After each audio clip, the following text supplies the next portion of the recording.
Assalamualaikum warahmatullahi wabarakatuh. Saya Andi Muhammad Rahmat dengan NIM 210903502106 akan menjelaskan tentang jenis-jenis perbankan.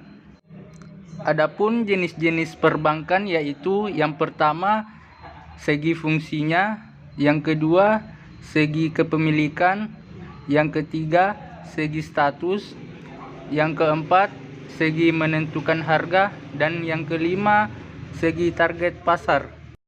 Jenis bank dari segi fungsinya, yang pertama Bank Perkreditan Rakyat atau yang biasa disebut BPR. Bank Perkreditan Rakyat adalah jenis bank yang melaksanakan kegiatan usaha secara konvensional atau berdasarkan prinsip-prinsip syariah, yang dalam kegiatannya tidak memberikan jasa dalam lalu lintas pembayaran. Kegiatan BPR ini jauh lebih sempit jika dibandingkan dengan kegiatan bank umum. Selanjutnya, bank sentral.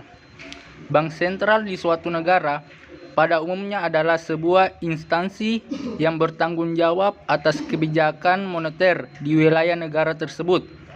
Fungsi dan peran bank sentral berusaha untuk menjaga stabilitas nilai mata uang, stabilitas sektor perbankan, dan sistem finansial secara keseluruhan. Selanjutnya, bank umum. Bank umum adalah bank yang melaksanakan kegiatan usaha secara konvensional dan atau berdasarkan prinsip syariah, yang dalam kegiatannya memberikan jasa dalam lalu lintas pembayaran,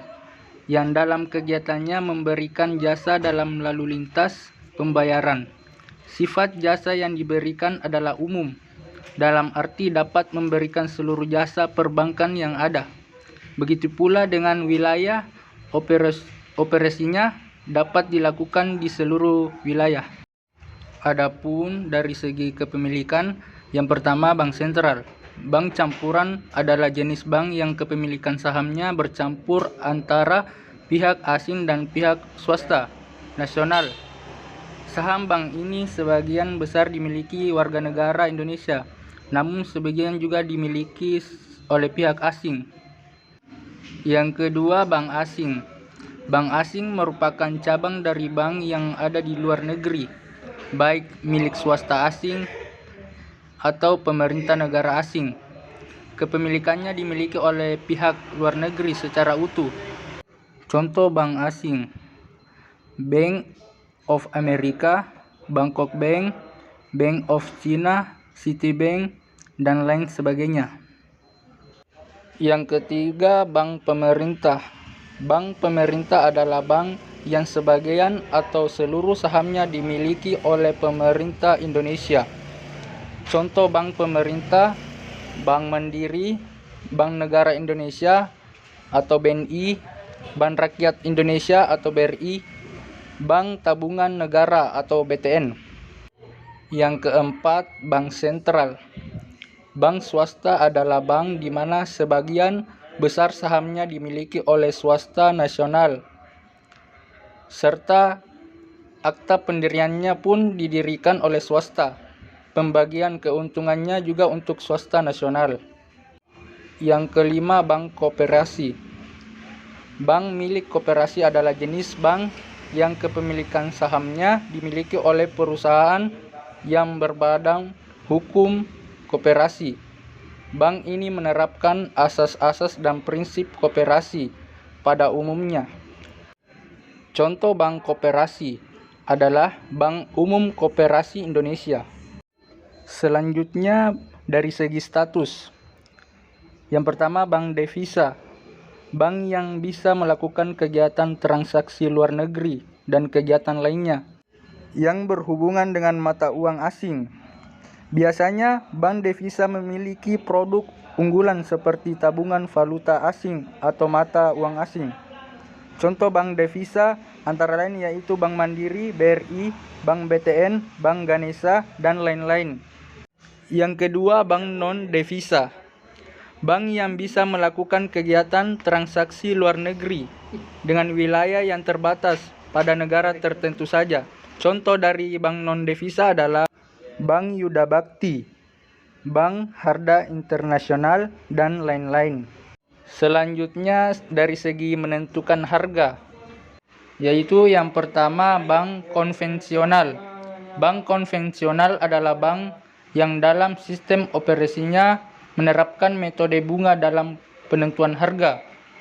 Sistem penggunaan bunga sudah lama ada. Hal ini kemudian menjadi kebiasaan dan telah dipakai secara meluas dibandingkan dengan metode bagi hasil seperti yang dilakukan oleh jenis bank lainnya. Yang kedua, bank syariah. Bank syariah adalah jenis bank penentuan harganya ditentukan menggunakan sistem bagi hasil yang dilakukan pada kesepakatan antara pihak bank dan nasabah. Metode bagi hasil sendiri merupakan metode yang berkembang pada perekonomian Islam. Dengan begitu, dapat dikatakan bahwa bank syariah adalah bank yang menerapkan nilai-nilai Islam pada pengoperasiannya. Selanjutnya dari segi target pasar.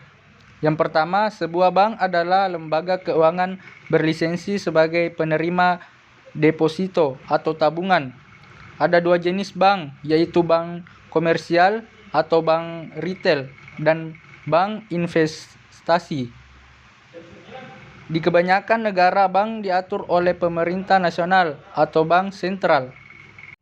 Yang kedua, bank umum adalah bank yang melaksanakan kegiatan usaha secara konvensional dan atau berdasarkan prinsip syariah, yang dalam kegiatannya memberikan jasa dalam lalu lintas pembayaran. Yang ketiga, Bank Pembangunan Indonesia adalah sebuah bank pemerintah yang pernah ada di Indonesia. Bank ini dimerger dengan 3 bank lainnya pada Juli 1999 untuk membentuk Bank Mandiri. Bank Pembangunan Indonesia berawal dari Bank Industri Negara, sebuah bank industri yang didirikan pada tahun 1951. Terima kasih, itulah penjelasan mengenai jenis-jenis perbankan. Sekian, wassalamualaikum warahmatullahi wabarakatuh.